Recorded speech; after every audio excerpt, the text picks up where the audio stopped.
সংবিধান সংস্কারের 25টি প্রস্তাব নিয়ে বিএনপি একমত রয়েছে বলে জানিয়েছেন দলটির স্থায়ী কমিটির সদস্য সালেউদ্দিন আহমেদ।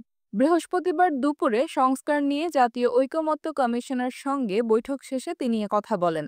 সালেউদ্দিন আহমেদ আরও বলেন, সংস্কার প্রস্তাবের 25টির সঙ্গে একমত এবং 25টিতে আংশিক মত দিয়েছি আমরা, বাকিগুলোতে আমাদের দ্বিমত রয়েছে। তিনি বলেন, সংবিধানের প্রস্তাবনা থেকে শুরু করে সংবিধান সংশোধনী নিয়ে যে মৌলিক প্রস্তাব দিয়েছে সেগুলো নিয়ে ঐকমত্যে পৌঁছানোর চেষ্টা করব, যেটা যৌক্তিক সেটাই করব।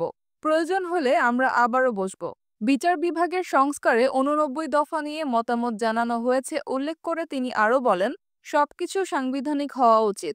বিচার বিভাগের স্বাধীনতা চাই, প্রক্রিয়াটা যেন সাংবিধানিক হয়। বিএনপির এ নেতা আরও বলেন, নির্বাচন ব্যবস্থা সংস্কারে বেশিরভাগই সংশোধনী দিয়েছে। এনআইডি সীমানা নির্ধারণ নির্বাচন কমিশনের অধীনেই থাকা উচিত। এর আগে সকাল 11:15টার দিকে বিএনপির 5 সদস্যের প্রতিনিধি দল এই বৈঠকে অংশ নেয়।